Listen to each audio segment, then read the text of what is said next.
Hello and welcome back to another episode of the Pre-Shift Podcast. My name is DJ and I'll be your host, and we're taking a deep dive into what it takes to run great restaurant teams.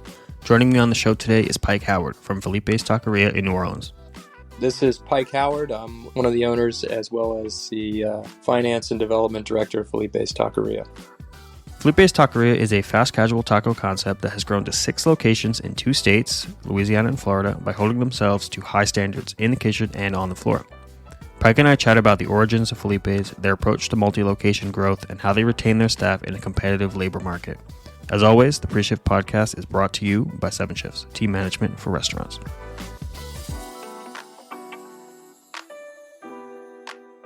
Well, thank you so much for joining us today. Thank you. Glad to be here.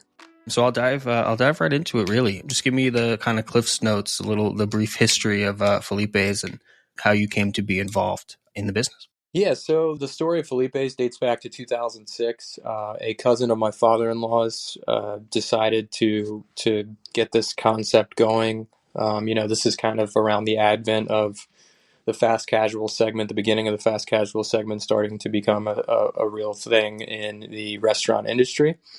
And, I think one of the things one of the tenets that we sort of came into the industry with was a real commitment to a higher quality product in a fast casual format, using, raw proteins and fresh produce every day. So a pretty heavy lift, but something that we've been true to since day one. And so if you go back in time on that, there is a real person named Felipe. Felipe Herrera is his name, and he got started with a cousin of my father-in-law's, like I mentioned, in Harvard Square, right near Harvard University in Boston, Massachusetts. And fast forward a little bit, Katrina hits New Orleans, and New Orleans is sort of afterwards, rebuilding. And at the time, my father-in-law knew a gentleman who had a wine store, and he was interested in doing a deli across the street in this building that was a former laundromat. And my father-in-law said, Elio, why don't we pass on the deli? There's a competitor of yours who's got deli and wine and stuff, and let's go take a look at this taqueria that my cousin has up in Boston. He's doing really well. And so they go up there and check it out and, start drawing it up and transition that down to New Orleans. And the one caveat, of course, when it comes to New Orleans is that, like any good New Orleans product, it needs to have a bar, right? So introduce the bar element and, not really, I think at the time realizing exactly how that would change operations, but it was definitely a fork in the road for Felipe's in terms of sort of having this bifurcated service model, right? Because the bar is a full service experience, whereas you can go through the line, sort of the Subway style mantra, and build your entree that way. But when you sit at the bar, the bartender will give you a full service experience. And they decided to continue that, and then they did a location. This was, the first location in New Orleans, Uptown New Orleans, we call it, and that was near Tulane University, still is today, so 17 years in. And, the thought process there was like, hey, we were near Harvard up there, let's go near Tulane here, so it all kind of mirrored. And then fast forward a little bit, and Elio gets sick, and we end up, basically what happens is my family and my in-laws, to keep this as family owned and tight as possible, decide to buy out Elio's piece. And at the time, the cousin up in Boston also said, well, if that's what it's worth, I want out too. And so we ended up taking over the company in a 50-50 split between the two families and licensing the concept up to the cousin in Boston. And so at that point, it was basically our concept to grow and go from there. And so fast forward, and here we are with 6 locations. We've had as many as 8 at any given time, and learned a whole lot along the way in terms of growth and how to do growth. So yeah, like you said, fast forward, you have 6 locations, and in 2 states. So I'm curious, you have Florida, Louisiana. I'm very curious, what are some of the challenges of operating business in two different states. I mean, they're close to each other, right? But they're two very different places. I'm from Georgia, so right in between. So, They're not as close as I would like. It's interesting. I would say today we look at growth as, the old mantra of, put one location, march 30 minutes or 20 minutes down the street, plant another flag and leverage and utilize the existing infrastructure to continue to grow. And I think that's where we've landed currently. But at the time, as you grow, it's really interesting. There's people that influence you. There's things that influence you, and when you're successful, I think you start to maybe put too much credence into some of that. And so we had a family member owner that was in Southwest Florida. So we were like, let's do Southwest Florida. So we go down there, pick a location. We build what I like to call the Taj Mataco in Naples, the first location.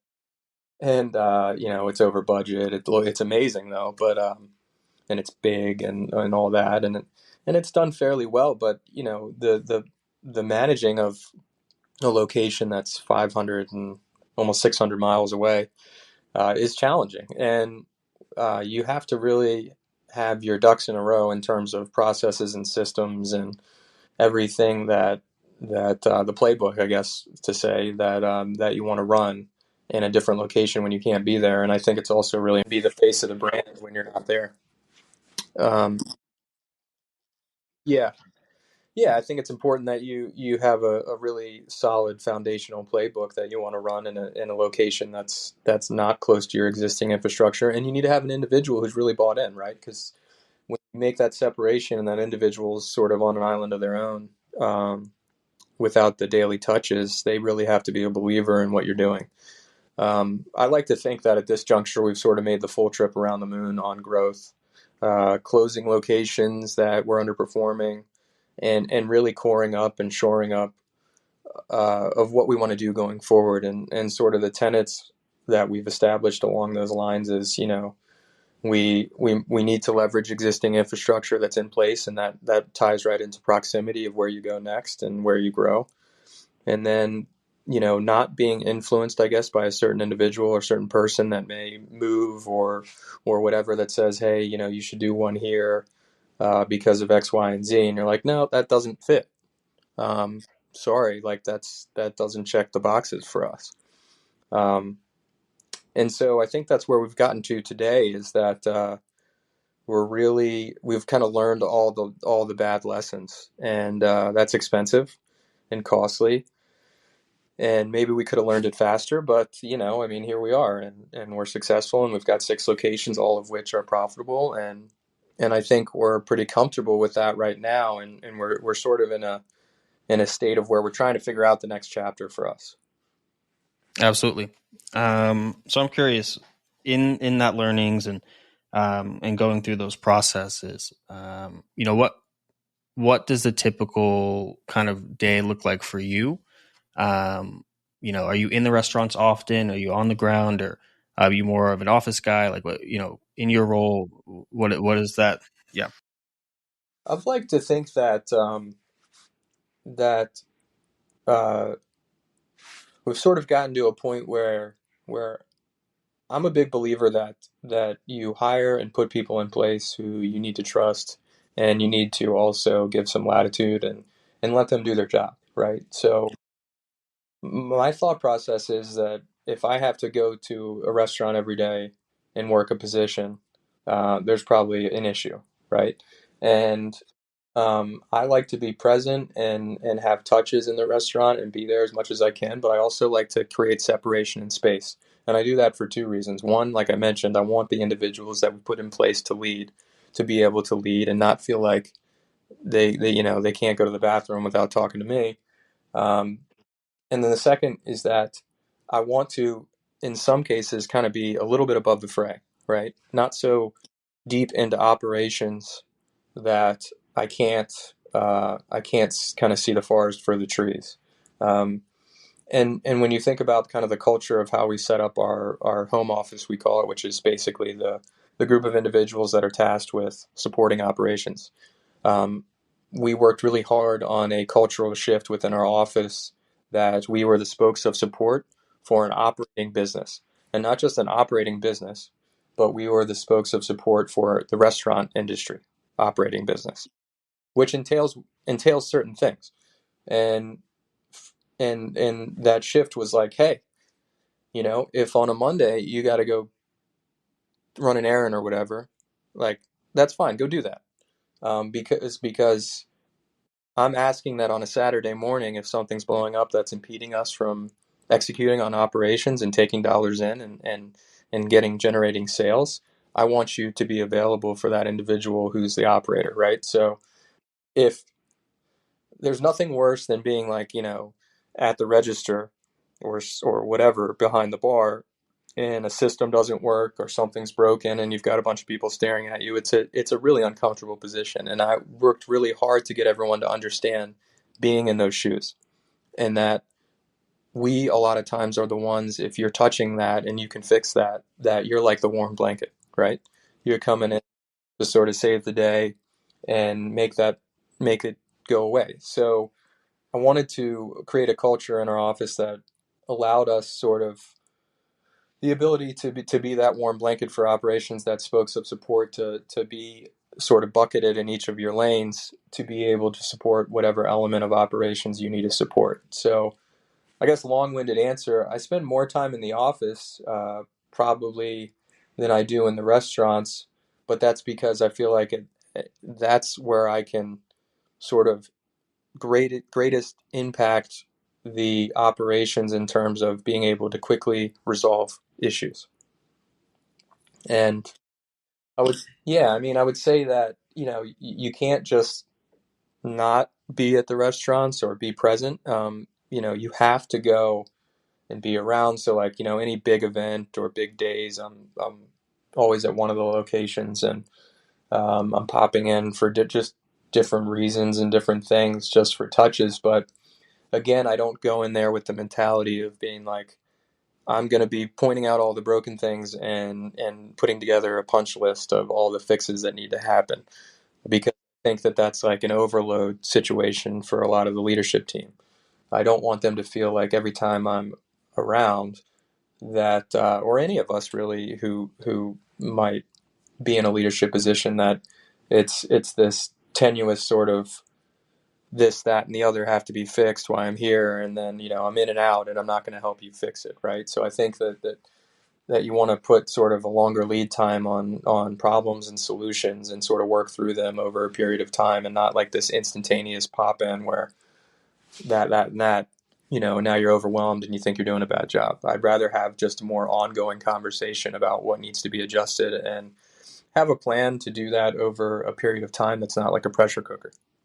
Yeah, it's definitely it seems like a delicate balance to strike for you. And in the last episode we had, talked to Chris Britt. He's from Agave and Ryan. He was talking about the difference between running a restaurant and operating a business. How he kind of has to do both at the same time, but recognizing that difference makes it a little bit easier to figure out what to do. Yeah, the other big thing is that, like, I'm a big numbers guy, right? I like to think that the restaurant business, I mean, it's a business, and every business is mathematically derived, I guess, at some core. But the restaurant industry is really a daily math problem, right?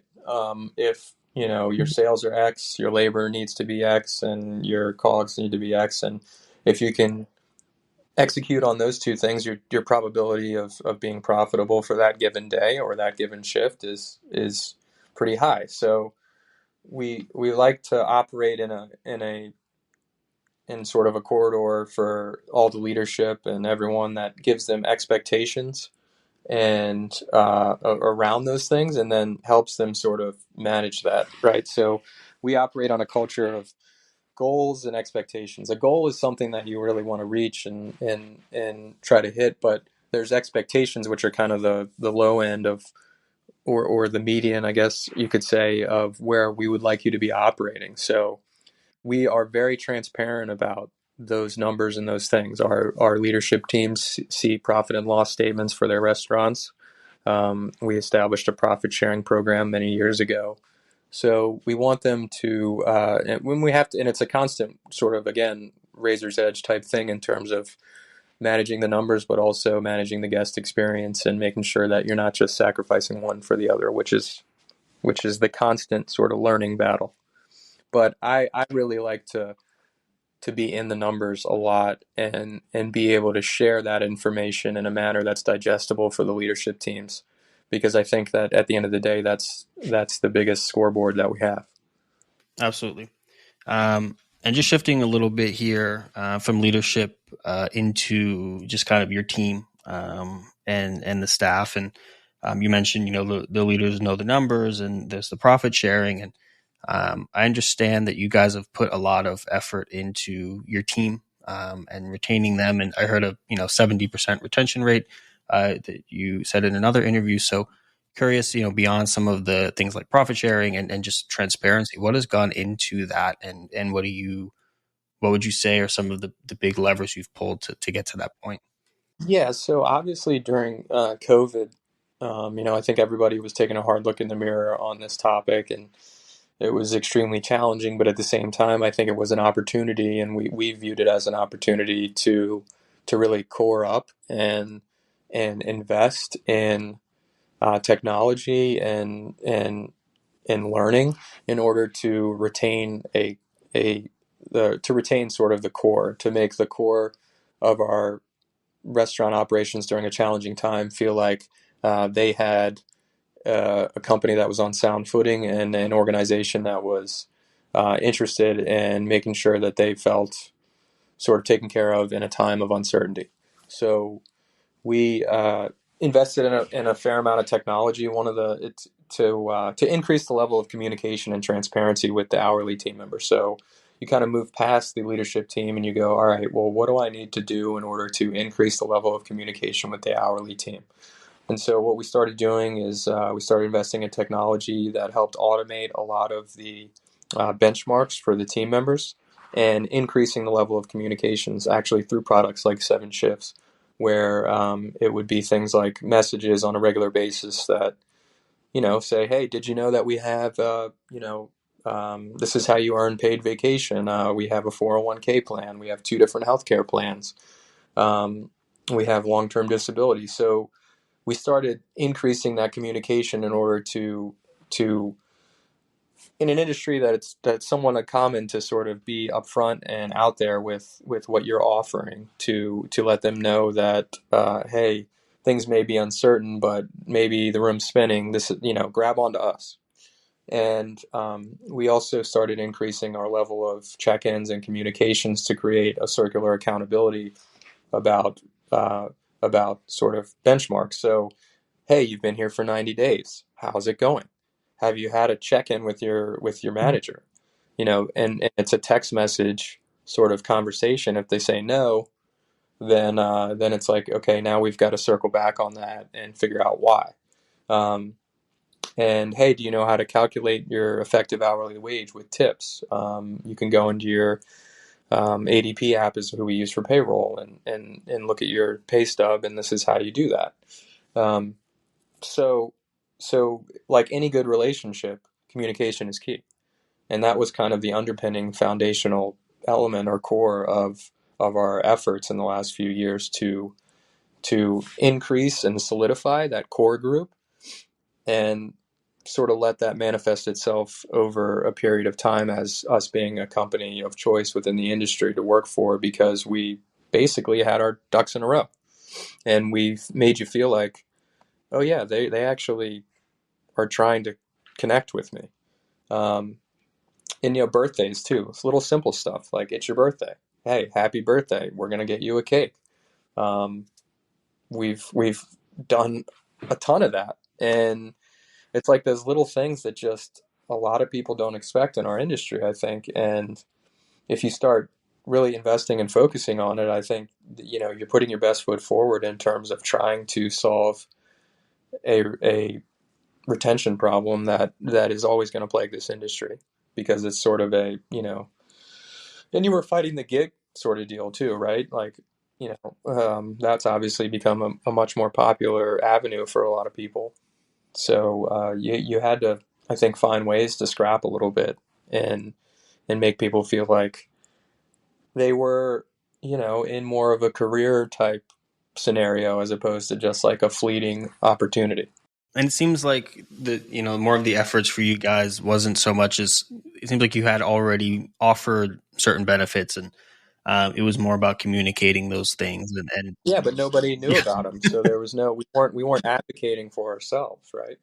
And we started we've started doing that, and it's worked, and it's like doesn't mean that everybody's going to sign up for a 401k that is on that hourly side of the equation, but just to know that that's being offered and we're trying to educate you on it, I think has value. absolutely. And folks have responded well to that. Yeah, they've responded well because they feel like we're providing accountability on the full circle of feedback. It's really difficult a lot of times with leadership living in sort of day tight, even shift tight compartments, right? They're focused on, I've got to get from here to here, and this is what I've got to do in between. Well, how do you get them to step out of that sort of mentality and be like, well, also I've got to check in with XYZ because they're coming up on 90 days. So to be able to ping them and be like, hey, just have that 5 to 10 minute conversation. And it's like, it takes no time at all, really, in the grand scheme of the day. But making sure that that gets executed on it just requires a lot of touches. Absolutely, touches and effort. Yeah, an effort, right. So, I mean, you could have 5 minute conversation with someone and that could have changed their mind from looking for another job and not, right? Yeah, that's true. And what do you guys use to do you use software to track those kinds of things like birthdays or anniversaries? We use a software called Our Work, which connects directly with ADP. And it's interesting. I've actually had this conversation with some of your counterparts at Seven Shifts in terms of being able to get Seven Shifts to integrate a lot of these things, so that you could, because we're also always trying to reduce the tech stack. The tech stack can eat you alive, I feel like, and we've made a conscientious effort over the last few years to also boil that down a little bit. And we use announcements a lot to do things like, for example, yesterday, we kind of had to send a message to everybody on Seven Shifts announcement, just reminding everybody like what are the bumper lanes on happy hour tacos, right? Because like it can be confusing for some people, and a lot of times maybe the training gets broken down, and so just to be able to send that out real quick and have at least 70 to 80% of the team members have viewed that message, you're like, all right, well that you know how much did that just save us in product? Uh, because now they're not sort of just willy nilly doing something that because our happy hour tacos have a certain limited number of toppings. That's why they're happy hour. That's why they're a lower price. It's not a type of thing that you can just load up like you normally would and pay the regular price. Yeah, so we want people to know that, and you can't. I think the other big realization here is, like I mentioned, with the leadership teams and the restaurants living in those day tight, shift tight compartments, you can't expect them to be the sole messenger. As much as you want to respect the chain of command, uh, there's you can't just expect them to push it to them and have them push it out, right? Because it's like you know the number of people that has to be disseminated to is exponentially growing as you go down the chain, right? So you need to be able to get comfortable. I wouldn't use the term circumventing, but sort of going around there and being like, hey, I know you may not have time to mention this in a shift meeting. We got it. Okay. Everybody's going to see it. You could now, all you have to do is say, hey, just make sure you check your messages. There was some information about happy hour tacos. Does anybody have any questions? As opposed to trying to explain all of it, right? Like you take a 15-minute discussion and turn it into 5. Yeah, and I bet they're grateful to not have to relay the message to everybody. It's a lot easier. Speaking of leadership, I am curious. You talk about your core group a lot. Do you guys look to grow? And we talk about careers as well. So curious, what your strategy and kind of philosophy is on training and internal promotion and giving people more opportunities to grow within Felipe's?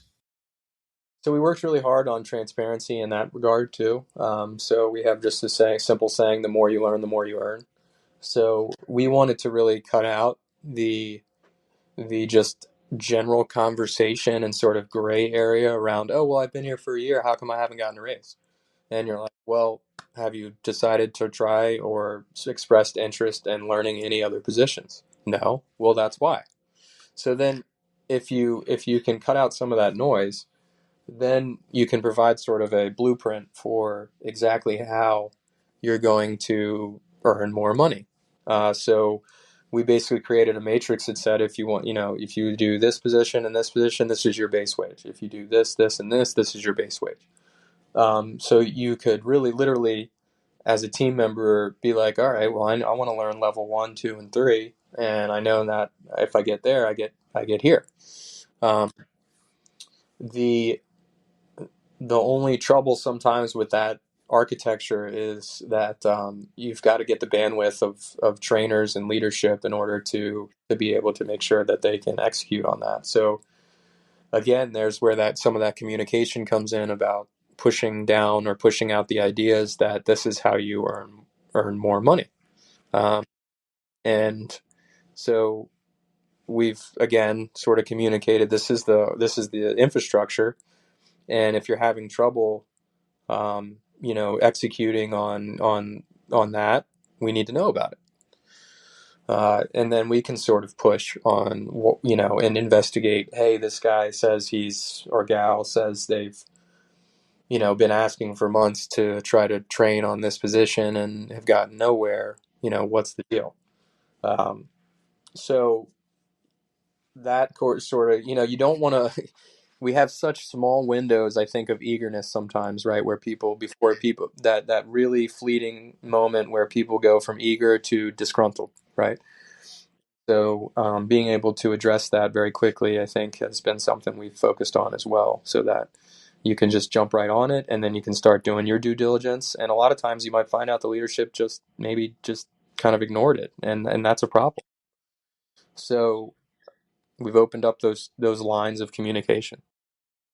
Yeah, it's an interesting way. Kind of, you mentioned, competing with gig economy. It's an interesting way of matching that, because I think the attraction to that kind of work, the gig work, is like, the more I do, the more I make, right? And I make it that day. So to be able to give people that opportunity, I think is great. And do you find that it kind of backs up? Do you have more people, trying to learn new skills than you need them to, or how do you balance that? Yeah, I think we've had a lot of people latch on it, and of course, as you grow up the chain, um, we put you in a chef code and stuff like that. So there's like those little things too that really help sort of reinforce that that you're succeeding, right? And I think that's what people want to latch onto at the end of the day is, I'm here right now. I don't want to just be here right now. Some people do, maybe, but most people don't, and they want to keep growing. And you mentioned the gig economy, so I think the one thing about the gig economy that we're sort of fighting or trying to beat is that the gig economy is the gig economy. It is very uncertain. It is volatile at times, and there's no guarantees. We want to be more of a guaranteed sort of stability type thing. So, and I think that's what gets often for some people. The gig economy is like the cat's meow or whatever, right? So it's like you can do whatever I want when I want and whatever. And for other people, it's like, yeah, it's good, but like like it kind of makes me uncomfortable sometimes because I might be driving Uber and it's not busy and I just sit in my car for 4 hours. So we're trying to sort of be the adversary to the instability with stability and sort of transparency. Great. I know you have our time is limited, so I do want to run through some of our lightning round questions here. But before I do that, curious, what's coming up for the business this year? Anything you're excited to share, or anything I don't know. You just got past Cinco de Mayo. I'm sure that's Yeah, we just got past Cinco de Mayo and on a Sunday, and we were able to beat the prior year on a Friday, which was interesting. Excited about that, and but yeah, it's on a Monday next year, so we're kind of trying to figure out exactly how to set up for that. What we typically do is we provide like a sort of more of like a festival feel. The whole idea is that you come. Cinco de Mayo for us is not about like just showing up and like slamming as many margaritas as you can and, getting as drunk as you can or intoxicated or what have you. We really want you to come and like, hang out and see some attractions, whether that be live entertainment or we have like caricature artists, airbrush people. We had a wrestling match at one of our locations this year, which was pretty cool. And, and yeah, so that's always a heavy lift, and it will be interesting to see how it plays out next year. But I think what we're doing right now from a larger strategic standpoint is taking a bit of a pause, and kind of letting the last few years, which have been challenging for everyone, but particularly the restaurant industry, the volatility around team members, managing guests with everything that was going on, and of course the ever changing goalpost on restrictions, etc. It was a little bit exhausting, and we're just right now. I think we've termed this year 2024 the year of less distractions, right? So the goal is to really just operate what we have and operate it as best as we can, and see how well we can do when we've cut out some of the distractions. Either by just the environment that we're in with the economy and COVID and all of that stuff, and just like kind of putting up the blinders a little bit and be like, we're just going to operate the best we can. So I'm excited about doing that for a little bit, and not really as focused on growth and sort of all the distractions that go along with that. And we've also are in the process currently of rebranding our entire sort of all of our existing operations with some new branding and some new colors, and we call it the Felipes of the future, sort of a more modern Mexican feel, and aligning all the operations in the new layout that we want with the advent, of course, of now having takeout, Uber Eats being 30% plus of the business. So we expect that trend to continue and be here to stay, and so we want to make sure that everyone's sort of aligned with whether it be signage or restaurant operational layout, that they can execute on that on a consistent basis.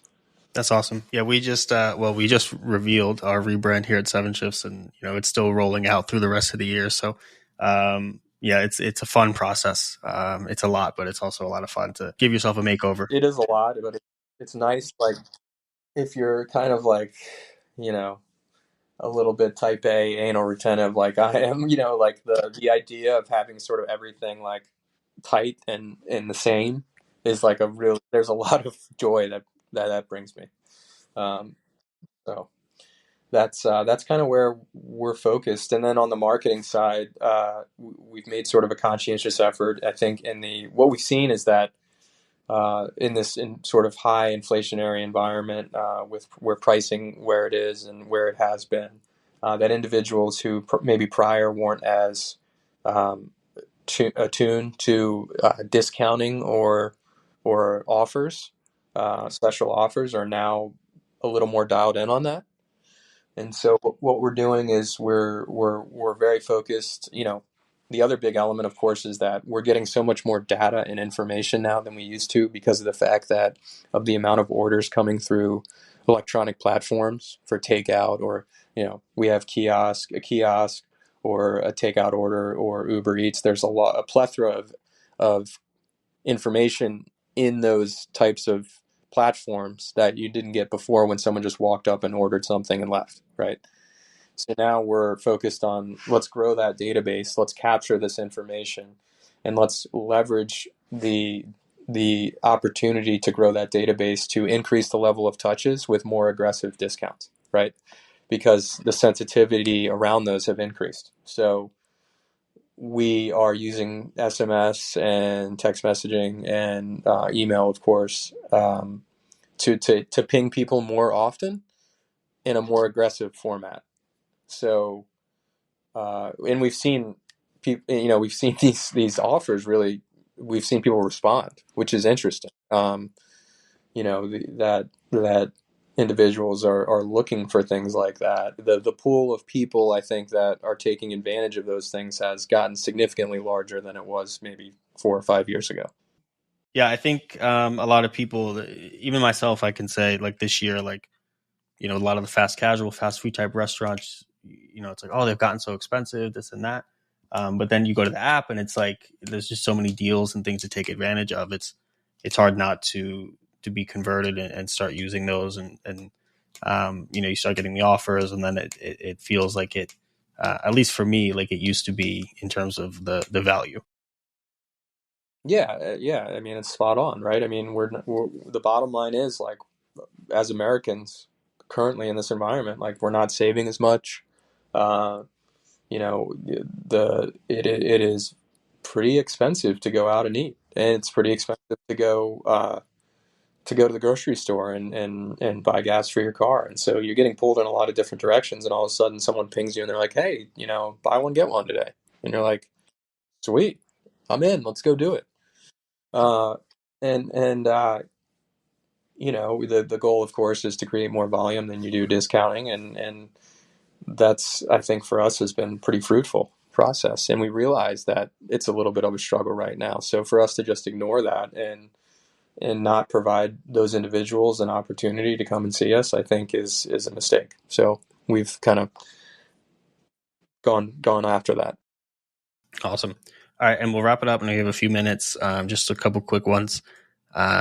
This could be a loaded question, but I'll ask you to keep it short. What's the biggest challenge you guys have this year in the restaurants in 2024?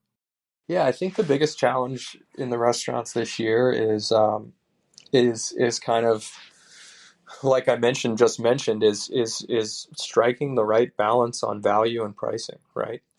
And we've probably done, I think, 4 or 5 price increases in the last few years. I think we're positioned well where we are right now. But and the most recent one was a few months ago, and we was just looking at the business and mathematically and being like, we just lost 8 or 9% off the bottom. Like, where did it go? And that's significant.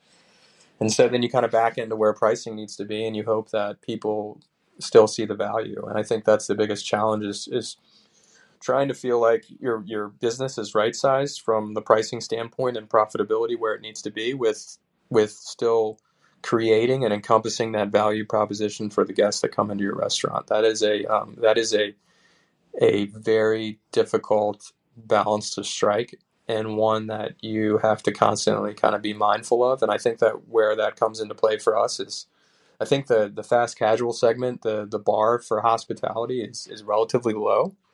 And what we try to do, especially since we're sort of this bifurcated service model, is just be a little better at being nice and being hospitable to people. And they're like, they don't expect that in that format.